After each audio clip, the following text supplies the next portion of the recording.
In some ways, I can believe it's 10 years since that referendum. This was the defining moment of the last few years. We will give the British people a referendum with a very simple in or out choice. Without a doubt, the most significant political event of my lifetime. There didn't seem to be anything else that anyone was talking about. You might say there has never been a night quite like it. So on the night, it's horrible doing my job. There is a 75% probability of a Leave win. I had to double check that text. This was absolutely not what people were expecting. It was absolutely clear to us that we were going to leave the European Union. You think, right, okay, pause, reset, here we go.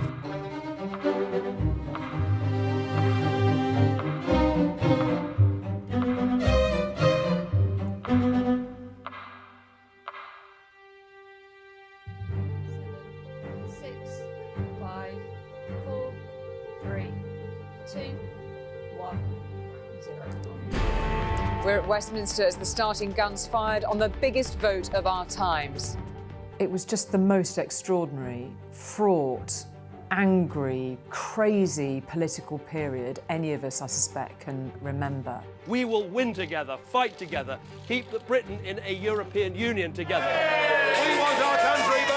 Although it feels now like we were talking about Brexit forever, I think the campaign itself was only about 4 months.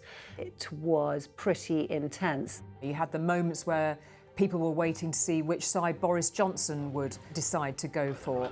Hello. I've made up my mind. I will be advocating vote Leave. A lot of people saw that moment as a moment of his clear political ambitions. There's the very famous sort of viral thing of me interviewing Boris Johnson on that bus. I mean, that bus was so stupid. The bastion of independence. I went on the bus with Boris Johnson. I knew Boris Johnson really well, and I knew he knew it was rubbish. And there's this sort of exchange, you know, in the bus where I'm going, but it's not true, is it? Let's deal with your arguments. One of them is on the side of this bus. We send 350 million to Europe. We don't, and you know we don't. And he says, it is though.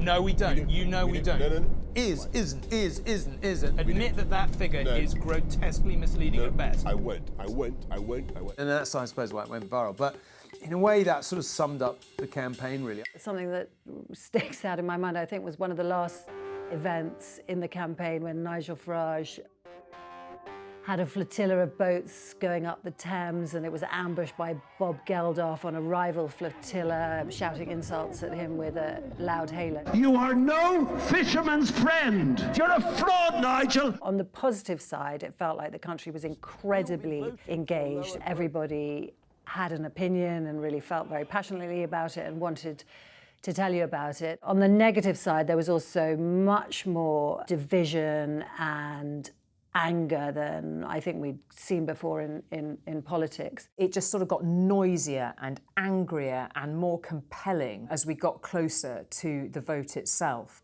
And then, just a week before that vote happened, we had the murder of Jo Cox, and it stopped everything in its tracks. Here was a member of parliament doing her democratic role, seeing her constituents who had been attacked.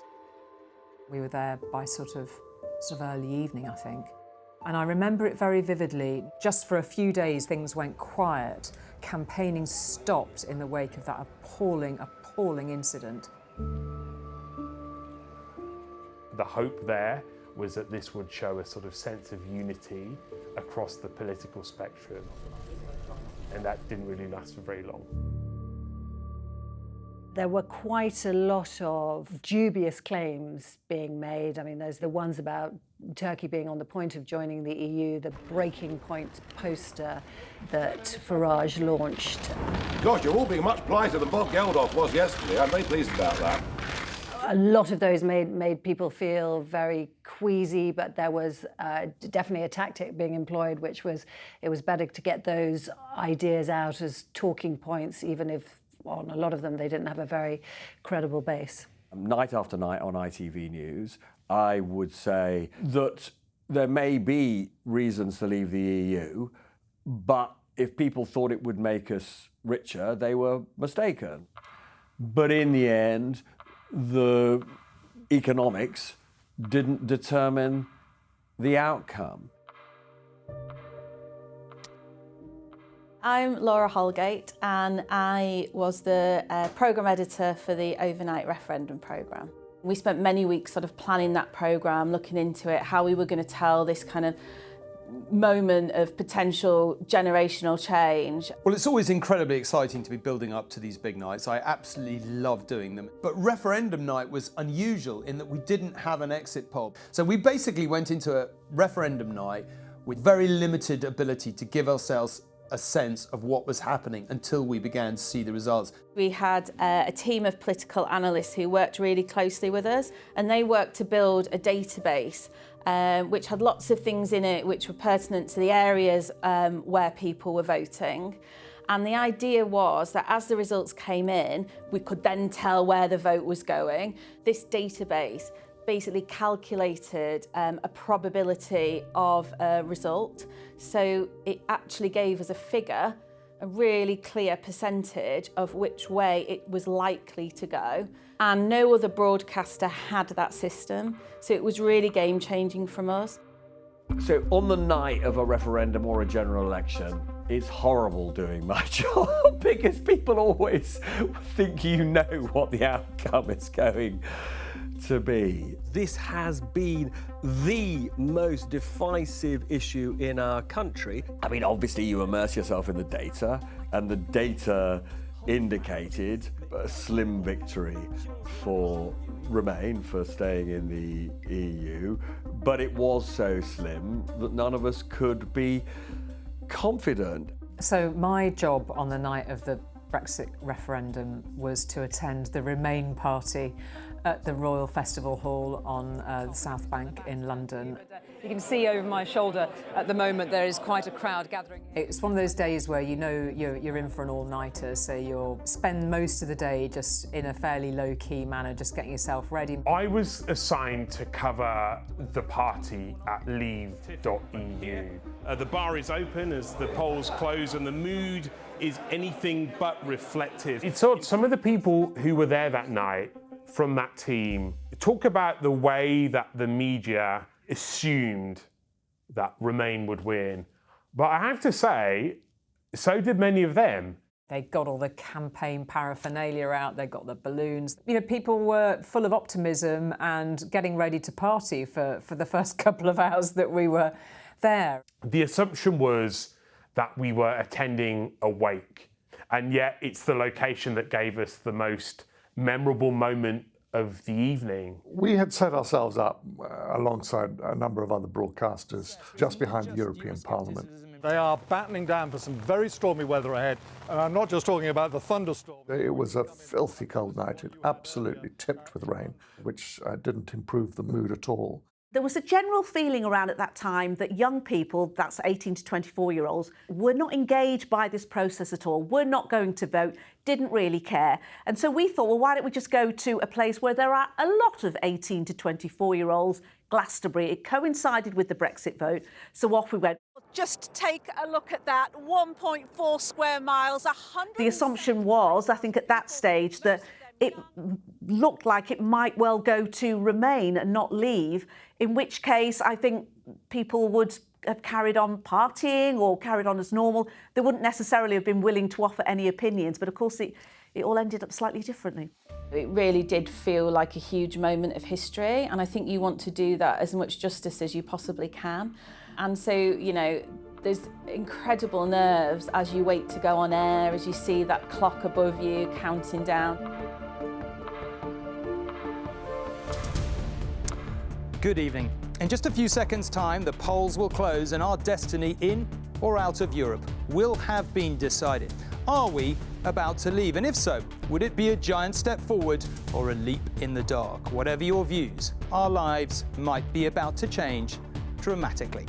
There we we are. It is 10 o'clock. The polls are closed across the United Kingdom. We have made a decision and there is no going back. Tom, it's too early to say whether there'll be a party mood here tonight, but both camps have fought a bitter campaign. I'm here in the city where the markets are betting on a Remain victory. If they're wrong, it may get nasty. We have correspondents in Berlin and Paris and our Europe editor James Mates in Brussels to help us assess European reaction. So welcome then to ITV's Referendum Night Special.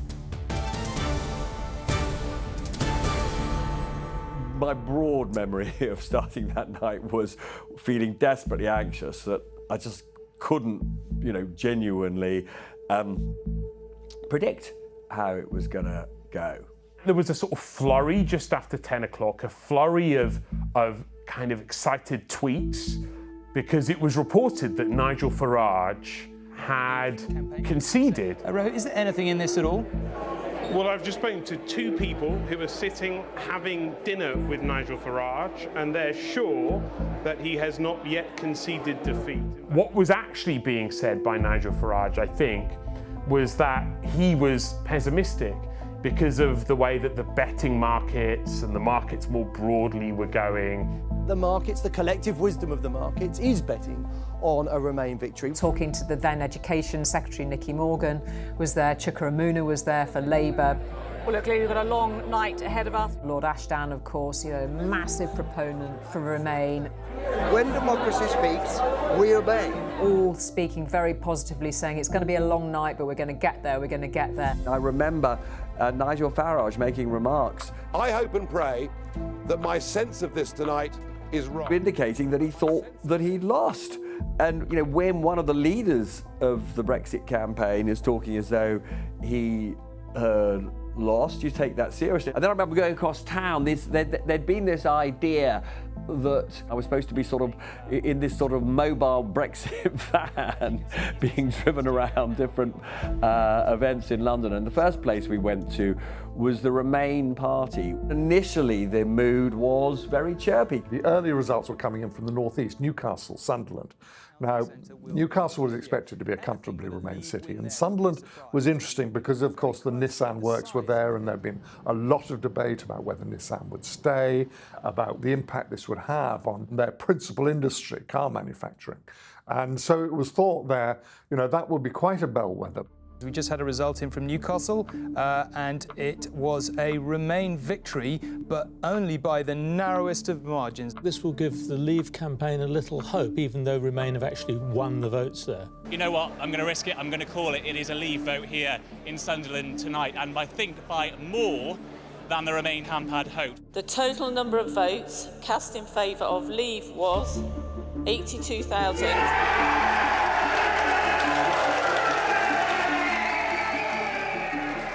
We did not expect them to leave, but win by 24 percentage points rather than 10 percentage points. So they will be very happy. And at that point, everybody slightly gulped and said, oh, we might be in for a very different night here than we thought we were going to be in for. There was just a sort of a little chilling in the atmosphere. And even though this was June, it felt like the iciest wind had come into this party. You can tell here we are at the Remain party, and it was a party atmosphere, and as soon as we got Newcastle it became subdued. It was like a massive plot twist in a thriller. It began to take a very material form, particularly in the currency markets. You can see the pound climb, but look, goodness, what happened as those results came in. It was clear that they had decided what was happening from real results. That result from Sunderland, and indeed the result from Newcastle before it, has electrified this night. So I then went on to the Leave.eu party. Suddenly, this was the party to be at. There was a sort of feeling of disbelief, genuinely. I mean, later in the night, they all got very euphoric, but when I was there, there was a hope, there was a scratching of heads, but I don't think they thought it was real. Who wins this particular battle, I don't know. What I do know is the Eurosceptics are going to win this war. If I was the betting man, I would say that probably Remain might nick it by a fraction, but who's to say? Who's to say? And by the time we got those early results, I thought this is only going one way. in Swindon, down there on the M4 corridor. Leave has won. I have perhaps a little bit of an emerging story from Northern Ireland, Remain not turning out the vote. Wales looks on course to vote Leave as a nation. One of the reasons it looks like perhaps Leave is a lot closer than perhaps some people were saying at the beginning of the programme is because the Scots aren't voting in such high numbers as we anticipated that they might. Almost in every case, although we're not necessarily surprised by the direction of the result, the margin for Leave is bigger than we might have been expecting. And the big debate then was, London has still to declare, and London was obviously going to be and was a big Remain vote, but was it going to be big enough? The result in Lambeth is a rather bigger victory for Remain than we might have expected. 0, both answers voted for. Well, Remain has won and won big. A couple of big cheers went up with an awful lot of relief in the air within the last few minutes, not least, of course, for Wandsworth, but also for Lambeth too. The Hammersmith result is part of the London pattern. A larger majority for Remain than we might have expected, but turn out not quite so enthusiastically up as it is in other parts of England who have been voting for Leave. We had to wait till some of the sort of urban centres come in, so we'd seen results in different parts of the country. And when those results started to settle, it was very much pointing towards Leave. One of the memorable moments of that night was getting that text from ITV News to say that we were about to project a 75% chance that the UK had voted to leave the EU. And I had to double check that text. And we are now saying here at ITV that there is a 75% probability of a Leave win. For Remain to win, Remain would need to do better in those areas that we expect Remain to win overall. But they'd have to do lots better. And result after result after result that's gone through, Leave are doing better than we expected them to do by 2 or 3 percentage points. When that ITV News analysis came up on screen a few moments ago, there was an almighty roar in this room, and they've been chanting out ever since. Well, there you have it. That is perhaps the picture of the night to date. They certainly think they've got it. It is a quite extraordinary moment. As the evening progressed, the results were coming in faster and faster, and our probability machine was really tipping towards Leave. We are now saying here on ITV that we think there is an 80% probability of a Leave win. Let me just repeat that, an 80% probability of a Leave win. Clearly, we are in the territory of making history here tonight. Those of us who've been covering politics a while thought this might be the biggest night we'd ever covered, and certainly in the 26 years I've been with ITN, I've never seen anything like this. There was that point in the morning when it was clearly nearly all over and you could literally see the balloons coming down. And suddenly, for Farage, you could tell that he felt that his role had changed.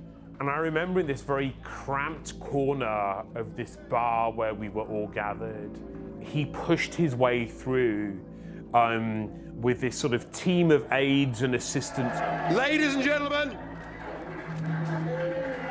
dare to dream that the dawn is breaking on an independent, united kingdom.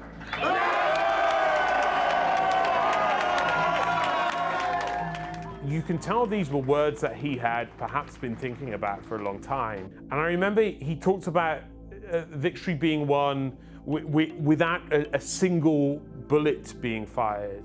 And that felt like a controversial statement because, you know, particularly in the context of the killing of Jo Cox just a few days earlier.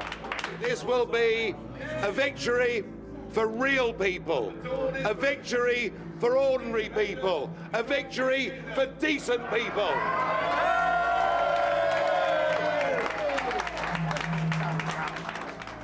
I remember crouching down in this packed room, surrounded by reporters. It felt like a moment of extreme, not only significance, but change. Farage was framing this as the turning of a page in British history. And more than the victory of a vote, but the victory of a movement. Let June the 23rd go down in our history as our Independence Day. We were waiting for Birmingham to come back. You know, it was a huge vote. One of our political colleagues, Alison Mackenzie, called us and said, "I know the result."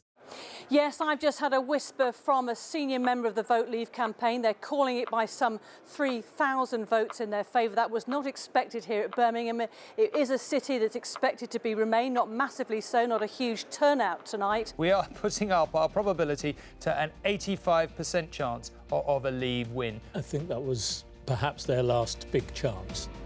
It was absolutely clear to us that we were going to leave the European Union. We'd always wanted to get to the point where we called it. And I remember that discussion building up all the way through the night. It was kind of hearing it in my ear. And then there was a momentary break where I think we cut away and everyone came into the studio and huddled around the desk with the team presenting. And, you know, ultimately it was Jeff Hill, the editor's call to say, okay, if you, Colin, and you, Jane, and your team are really confident in this now that you can call it, then let's have the guts to go with your academic, you know, rigour, and let's do it. We're ready to say that we are predicting that the UK would leave the European Union. And as the presenter, you're like, right, this is a big moment. It was a huge moment. Millions of people, their future is decided. It was absolutely spine-tingling in the gallery. You think, right, okay, pause, reset, here we go. We're saying something big here. So here at ITV News at just gone 4:30 in the morning, we are calling it for Leave to win this referendum. An extraordinary moment in British history, a referendum that David Cameron didn't need to call. At 4:35, we at ITV News are calling this as a Leave victory, an extraordinary moment in British history. It was silent and absolutely emotional for so many people in there. Whichever way you'd voted, it felt like a huge moment of history, a real moment of change for our country. We think that the overall percentage of the two sides come the end of affairs will be something like 48% for Remain and 52% for Leave. It's immigration, and it's an anti-establishment sentiment that has been on the cards for many years. At that moment, you know, we had a number of thoughts. One was, oh my God, this is going to lead to just months and years of chaos. But I also thought that despite the fact that David Cameron had said that he would not resign if he lost, I thought to myself, there's no, you know, because he did put himself at the front of the campaign, I did think to myself, there is absolutely no chance that he stays in office. There are some people actually in this organisation for who this is not just a campaign, this is a lifetime political mission. First, it was probably one of the defining moments for the UK of this century, of this millennium.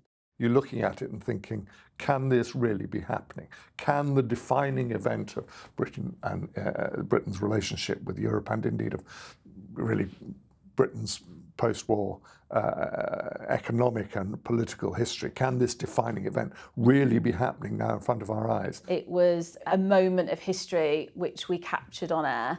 And we were able to tell people that before any other channel. It's a moment that I will always remember. We were sitting in the satellite shop when we heard ITV sort of call the result, and I stepped outside and I walked to the top of the hill and I looked down, tense as far as I could see, and this weird mist rising. It was so quiet and it was ghostly and it was eerie and it didn't feel like Glastonbury. And then in the distance, I saw someone pop their head out of a tent and another person pop their head out of the tent, and someone shouted, "Have you heard?" "No, I haven't. We've left." And when that echoed across the tents, more and more people started popping out of tents. It was like a Mexican wave, you know, like little meerkats poking their heads out and looking around. And you could see this news filtering, and there was absolute disbelief. They were interested in the result. They just had been slightly complacent that it would go the way they wanted it to go. One of the most extraordinary things I've ever experienced, actually, that everyone was talking about. And it did put a dampener for many people on the whole occasion. I remember, Alistair Campbell being there at the sort of bitter end, really. It's a dreadful night, I think. It's a terrible result. And I think the consequences are absolutely enormous. And there was no stronger metaphor than actually looking around and seeing people actually sleeping on the floor by the end of the party, I remember as the sun rose over the White Cliffs to this sort of new dawn in UK history, and Tom ad-libbed a kind of really poetic thought. We were urged to step back from the brink. We didn't. We took the leap. A giant step forward or a jump into the unknown. Essentially, take your pick. But that is where we are this morning. So now, as the first light of morning breaks, a lot has changed, it has to be said, since it last set. The sun on the White Cliffs of Dover shines on a Britain that is now destined to be independent of Europe for the first time in more than 4 decades. When I went out onto the street, it was around 6 a.m. I think a lot of people were waking up to this news. A lot of people hadn't bothered to stay up because they felt they knew the result. Actually, I remember thinking, my goodness, it looks just like an ordinary day. It looks like yesterday, but really things are going to change for this country in enormous ways. We were just looking back at Parliament, just sort of standing outside on the banks of the Thames with the sun coming up, thinking, well, wow, where do we go next? That night is one that exposed the fundamental fault line that goes through this country, socially, economically, politically too. And I don't think anyone could say that that division has been healed. If you see how people vote now, you can really divide it along whether they voted Leave or Remain in the referendum. What Brexit did was tear the centre out of British politics. The Overton window of British political debate, if you can describe it like that, has moved to left and right in the way we've seen in recent elections. This fragmentation is, I would argue, the big phenomenon of our times. And that fragmentation was beginning to happen before we had the Brexit referendum, but it was massively accelerated by the Brexit referendum. The Brexit debate and vote was one of the overarching stories of all of our lifetimes. But I think there is a sense, almost on a daily basis, is that it is ever with us because it has shaped our politics so profoundly ever since that entire debate and the vote itself.